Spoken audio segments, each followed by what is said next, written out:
이렇게 해서 민병덕, 고기영, 이정문, 더불어민주당 의원들, 그다음 배지원, 정의당 의원, 그리고 금융정의연대, 인디언인생경제위원회, 전국금속산업노동조합, 전국사무금융서비스노동조합, 그리고 저희 참여연대에서 같이 토론회를 개최하게 되었습니다. 내빈들 많이 오셨는데 제가 잘 알아보지는 못하게 돼서 금속노조위원장님과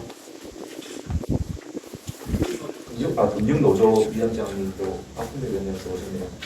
네, 감사합니다. 오늘 발제는 사모펀드 피해 사건 이야기한 금융지주회사의 문제점 및 개선 방안에 대해서 우리 김득희 금융정의연대 대표님 발제를 해주실 거고요. 이어서 이제 사모펀드 피해 재발 방지를 위한 금융지주회사 책임 강화 방안으로 경제운영센터 참여연대 경제운영센터 권구현 변호사님께서 발제해 주시겠습니다. 이렇게 발제를 하고 나서 이어서 이제 이상훈 금융경제연구소장님, 서성민 민변인권경제위원회 변호사님, 이상복 서강대 법학전문대학원 교수님, 그리고 이시영 한국금융연구원 연구위원, 이성복 자본시장연구원 연구위원님들께서 토론해 주시겠습니다. 먼저 김득희 대표님 발제 부탁드립니다. 발제 시간은 한 20분 정도, 20분에서 25분 정도 하시면 될 것 같고요. 다음에 종합 토론을 한 10분 정도 토론자께서 해주시고 더 자유롭게 할 수 있도록 하면 좋겠습니다. 예, 반갑습니다. 금융정의연대 김득희입니다. 금융지주사에서 문제점은 오래된 이슈입니다. 박홍미 위원장님 인사 말씀 잠깐 해주시겠습니다. 네.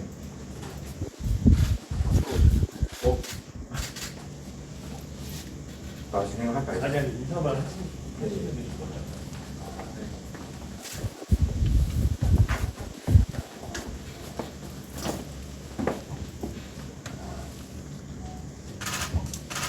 지난해 이 사모펀드 피해 관련해서 저는 함께 주최하고 있는 사무금융 서비스 노동조합하고 같이 토론회를 한잔 했었던 기억이 납니다. 당시 토론회 초점은 사모펀드 사태가 잘못된 금융감독 체계 개선에서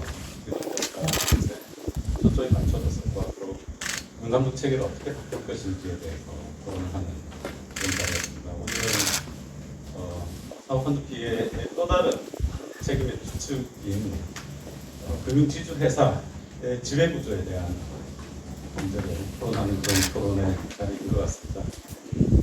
최근에 저희 금융노조 산하의 하나은행 노동조합이 을지로 입구역에서 지금 축제 철야 농성을 하고 있습니다.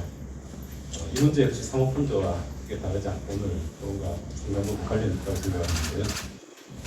어떤 지주회장은 본인의 만 70대 나이를 맞추어서 회장을 사연임을 하겠다라고 합니다. 그리고 자신 밑에 두었던 2년짜리 은행장을 딱 2년 만에 갈아치웠습니다.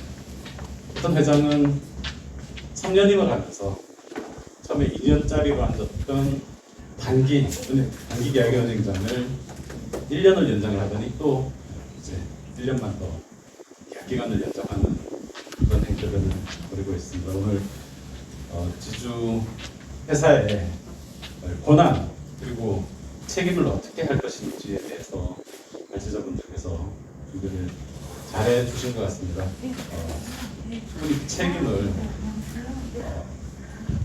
본인들이 저지르는 일들에 맞게 물을 수 있는 시스템으로 바뀌어야 된다고 생각을 합니다. 노조 활동을 하면서 노동자가 추천하는 또는 노동자가 이 사회에 건전한 경영을 감시할 수 있는 감시자로서의 기능이 저는 우리 회사의 지배구조 개선에 도움이 되겠다라는 생각들을 많이 하고 그런 활동을 해왔었는데 최근 또 특히 국민연금 수탁지 책임위원회가 내리는 몇 가지 결정들을 보면 가까운 마음이 듭니다. 오늘 근본적인 문제를 포함해서 잘 토론되었으면 좋겠고요. 이 자리에 참석하고 계시지 못하지만 함께 해주고 계신 네 분의 정무위원회 의원님들께서 오늘 토론의 내용들을 잘 한번 고민해 보시고 이게 더 법안으로 또 제도 개선으로 이어졌으면 하는 바람입니다. 네, 감사합니다. 그럼 김대기 대표님부터 발제해 주시겠습니다. 예. 발제문을 배열받았는데 논문을 왜 적었냐고 이야기를 해주시는데요. 여러분들 말씀이지만 2017년도에 한번 발표했던 내용, 두 개 버전을 합치고 지금 현 상황을 만들다 보니까 내용이 좀 많이 들어갔는데, 결국 이제 금융시주회사의 문제점들이 뭐냐, 그러니까 사모펀드가 터지는 연유, 그리고 금융사고가 터지는 데도 연유해서 금융회사 취재 구조의 문제점들이 전체 드러나고 있다, 이 말씀 좀 드리고 싶습니다. 금융지주회사는 사실 IMF 이후에 미국의 IMF가 요구해서 은행들이 지주 체계로 바뀌면서 지주 산하의 은행, 보험, 카드, 손해보험 여러 가지 금융회사들이 여기서 지주를 만드는데, 처음 시작할 때는 은행을 중심으로 만들었던 구조였습니다. 그리고 임기는 한 3년 정도 되는데 책임과 권한이 명확하지 않다 보니까 책임은 안 지고 권한만 가져가고 있는 게 지금 이제 금융지주회사의 체계라고 보시면 됩니다. 그러니까 피코 사태를 기억하실 건데, 피코 사태 당시에 하나은행장이 김정태 회장님이십니다.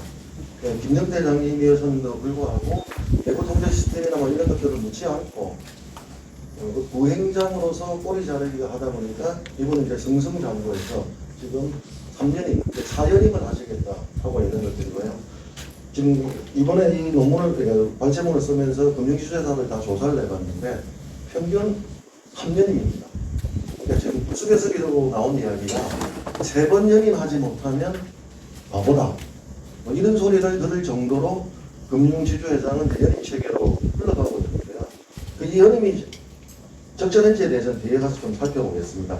자, 그러면 왜 이런 금융지주회사 체계에서 라임이나 DLF 금융피해 사건들이 일어날 수밖에 없는 구조들을 가지고 있느냐를 한번 살펴보면요. 피해액은 지금 현재 DLF를 포함해서 전체가 한 6조 정도가, 6조 7천억 정도가 판매가 중단되거나 중단 예정에 있는 상품들입니다. DLF 사태에 일어났던 DLF 상품은 도박 상품입니다. 금리가 올라갈지 내려갈지 맞추는 거에서 금리 하락 시기에 금리가 올라가는 것에 베팅을 했던 게 우리은행과 하나은행인데, 이 상품을 어떻게 팔았느냐, 안전한 상품이라고 팔았습니다. 예금과 같은 상품이라고 팔았습니다. 그리고 특히 심하게 우리은행 같은 경우는 이게 수수료 편취를 위해서 1년짜리를 6개월로 쪼개고 6개월짜리를 3개월짜리로 쪼개서 은행 스스로가 내부회의 때 2모작이다, 3모작이다 이렇게 할 정도였는데요. 1년에 한 번 수수료를 거둘 걸 3개월 3모작을 하다 보니까 3개월 단위마다 만기갱신 때 다시 재갱신이 이루어지니까 계속적으로 수수료를 이루어졌는데, 하나은행도 마찬가지예요. 쪼개긴 하지 않았지만 하나은행도 수수료에 목숨을 걸었는데, 하나은행 주총 자료를, 하나은행 내부 자료를 보면 전은행의 PBR라고 되어 있습니다. 그러니까 이게 무슨 말씀이냐 하면, 은행들이 자발적으로 DLF나 사모펀드를 이렇게 많이 팔았다는 것도 있지만, 그러니까 금융위원회에서 어떤 증언을 주냐 하면, 은행이, 금융회사가 이자 수익만 가지고 장사를 할 거냐, 그러니까 판매 수익의 다원화를 이야기를 하기 시작합니다. 이게 2015년, 2016년. 이제 그러다 보니까 하나은행 같은 경우는 전 직원의 PB와, 그리고 우리은행 같은 경우는 손대성 회장 같은 경우가 비이자 수익 창출에 대해서 공개적인 장소에서 이야기를 하기 시작을 합니다. 그러니까 사모펀드 사태는 정확하게 알지 못하는 상품을 예금으로, 그러니까 은근히 100% 손실날 수 있는 상품을 안전한 상품으로 팔았는데, 이 팔았던 뒤에 핵심적 목표는 성과주의였다, 이 말씀 좀 드리고 싶습니다. 그래서 15페이지를 보시면 우리은행, 하나은행 비교표가 되어 있는데 평균 손실이 한 70%에서 65%가 손실이 났습니다.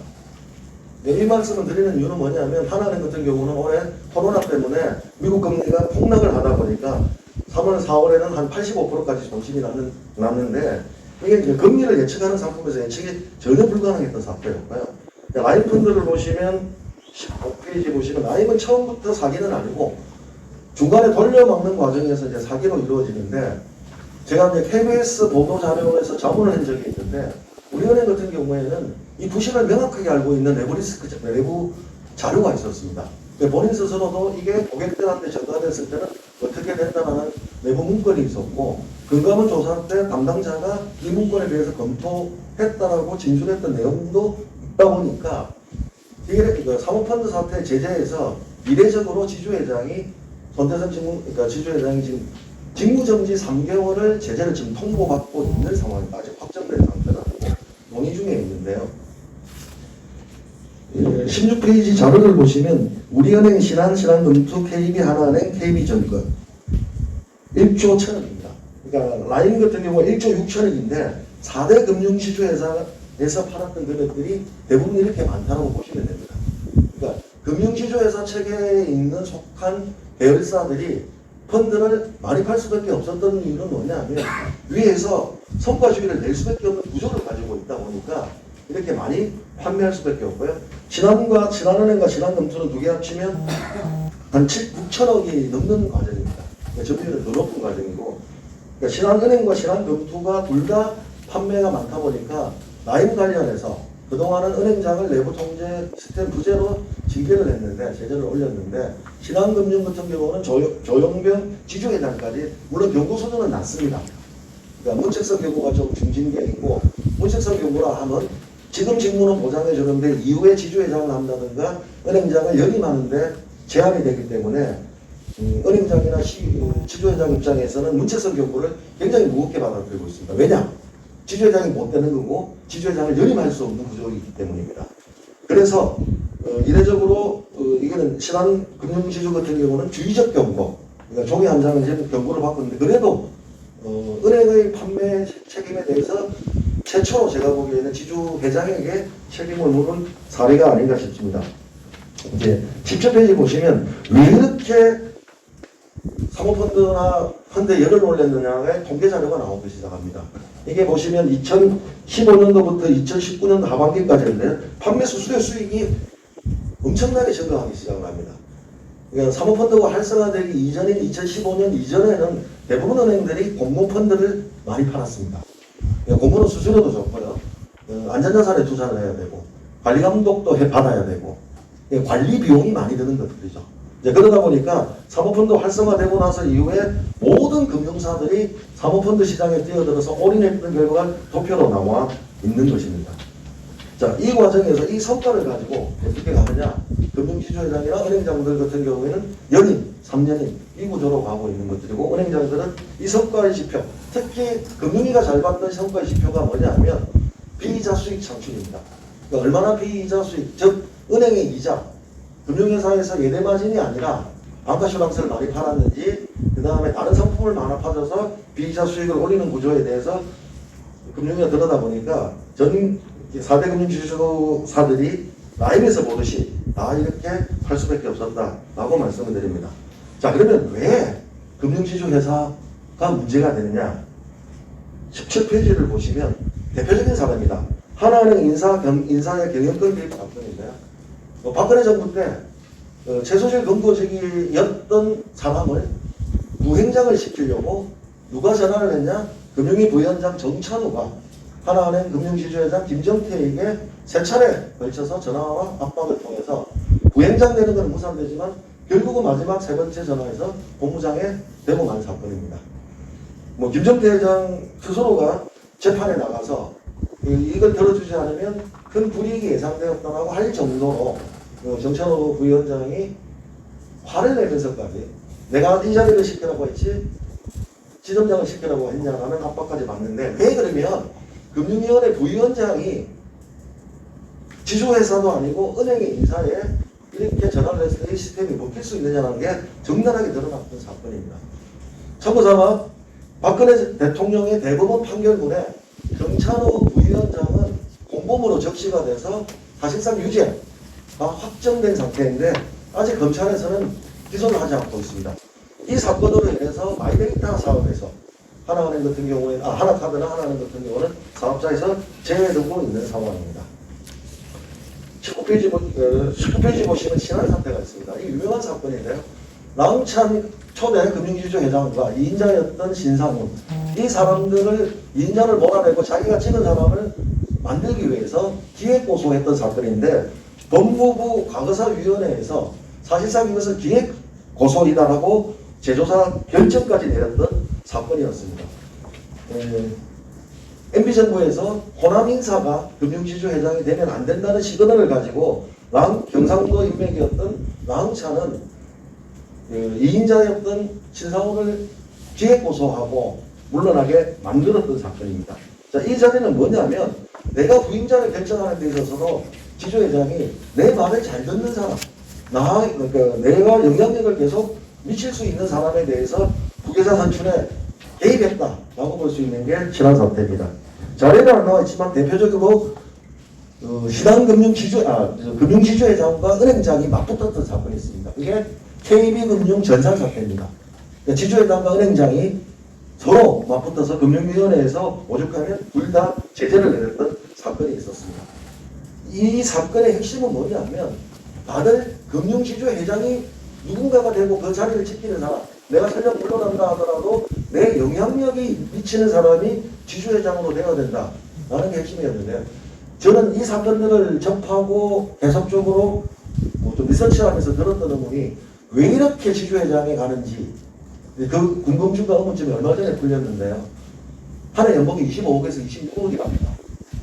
그러니까 스톱, 그러면 25억과 26억이라면 그러니까 한 번 하면 3년입니다. 100억입니다.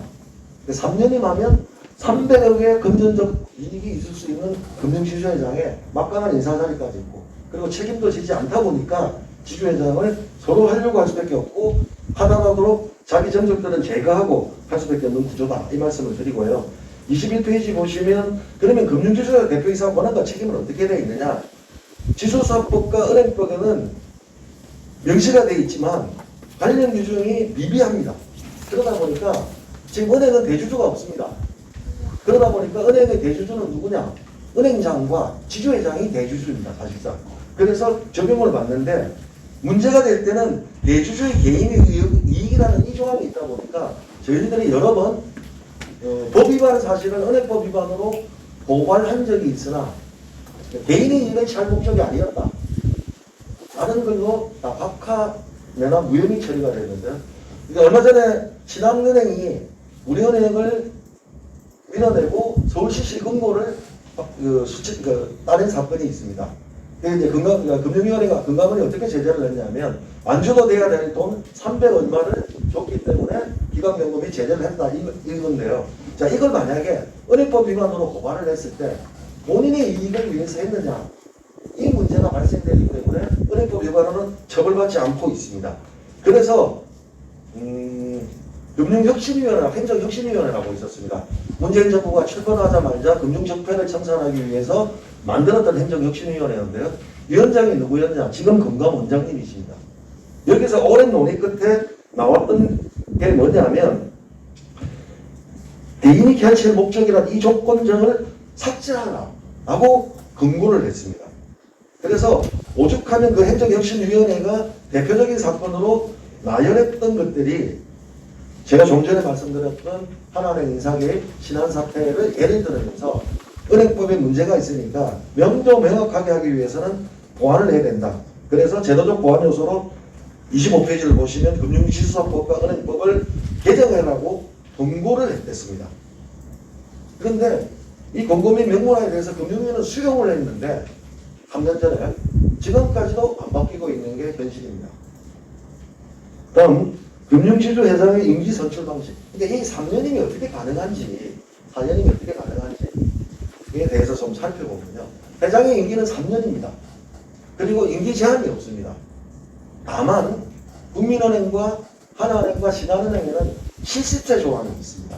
그러니까 만 70세가 넘으면 하지 못하도록 이사회 규정이 있지만 이 또한 주총에서 열통하면 언제든지 개정할 수 있는 상황이고 주총 사항이 아닙니다.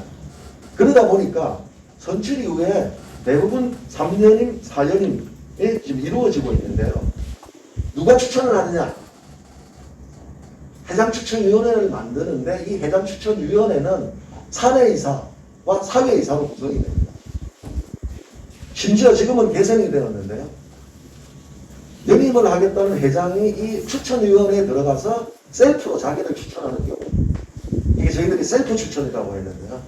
본인이 연임을 하면서 본인의 회장 후보를 저출하는 데 들어갔더니 말이 안 된다 해서 이거는 개선이 되었습니다. 3년 전에 그 규정들을 다 바꿔왔는데 그런데 지금도 여전히 배출과 이런 식으로 작동을 하다 보니까 사회이사는 누가 추천하냐는 거죠. 그러니까 회장이 한두 사람을 추천을 하면 이 한두 사람을 추천한 사회이사를 또 연결고리처럼 추천을 합니다. 결국은 회전문처럼 사회이사가 추천되고 이 추천됐던 사회이사를 가지고 해추위를 꾸리다 보니까 이 금융지수사법이 그렇게 되어 있습니다. 그러니까 예전에는 해추위를 구성했냐?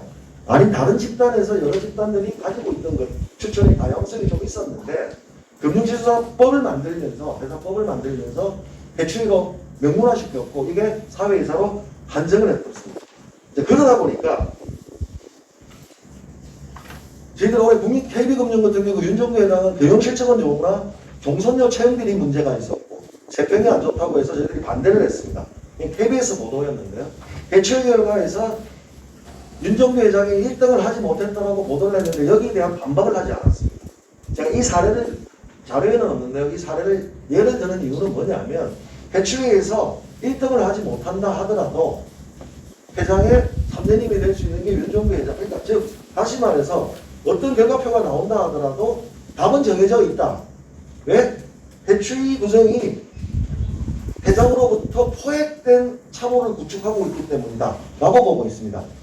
참호를 구축하고 포획당했다는 용어는 제 용어가 아니고 3년 전 금융행정혁신위원회 윤석은 금융원장께서 지적사항으로 그러니까 사회이사, 그러니까 해추위 제도 개선 방안들이 필요하다라고 이야기를 했던 거였습니다. 그래서 저희들은 31페이지 보시면 금융회사 지배부 개정 의견으로 최소한 해추위만큼은 좀 다양성이 필요하지 않냐.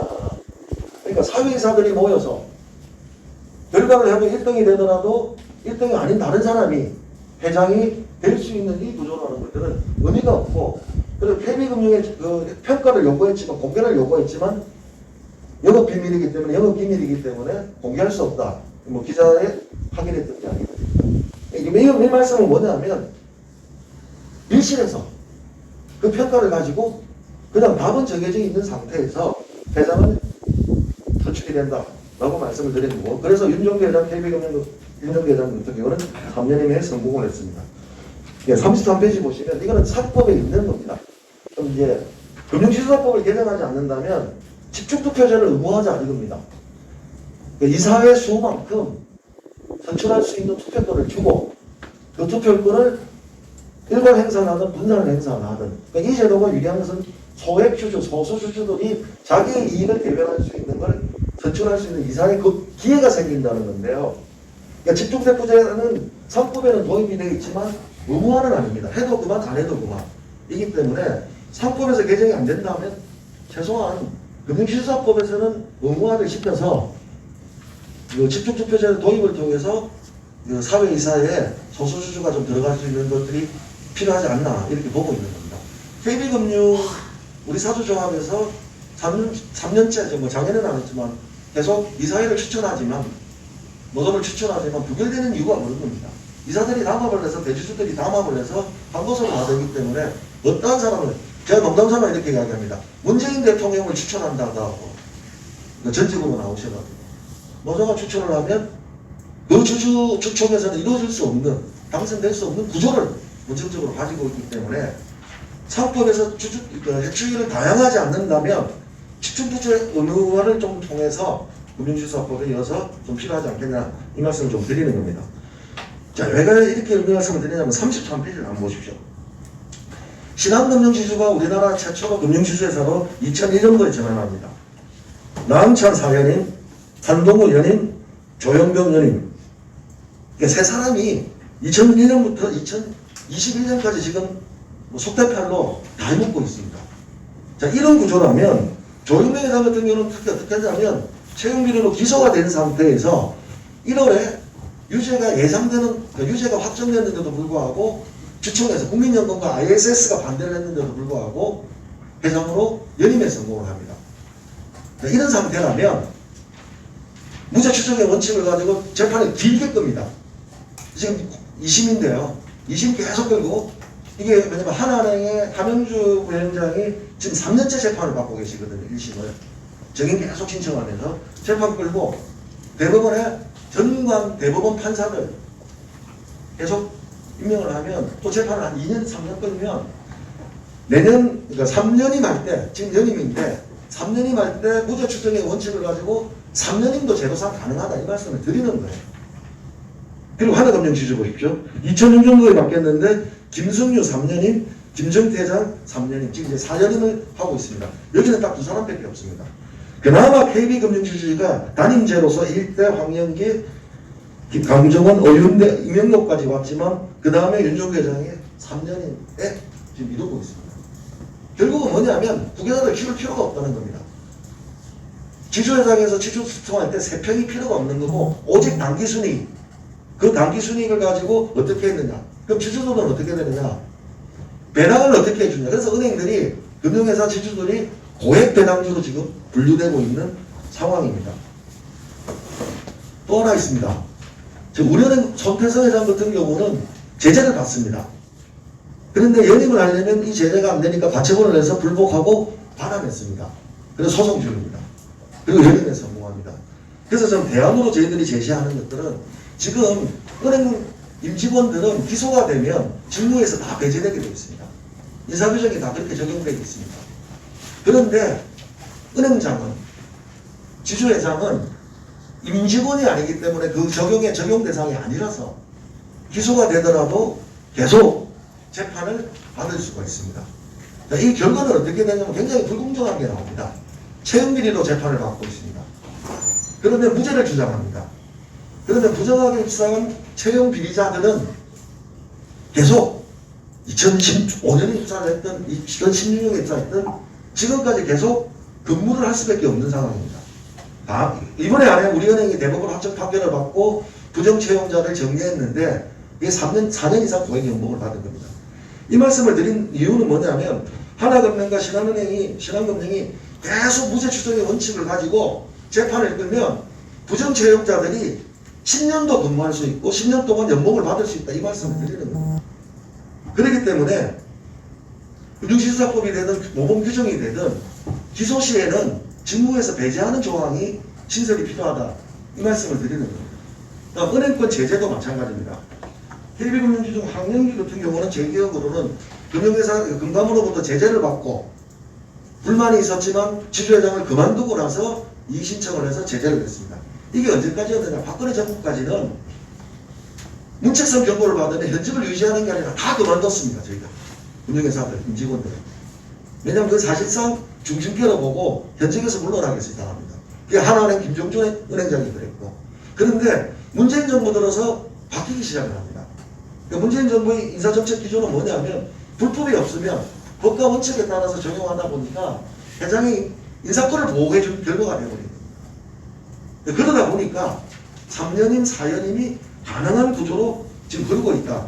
이 말씀을 드리기 때문에 제재를 받았을 때도 현직에서는 배제되고 배제시키고 직무는 무죄 추정의 원칙에 따라서 유지하는 것들은 저는 찬성을 하는데 페널티가 좀 있어야 된다. 이 말씀을 좀 드리는 겁니다.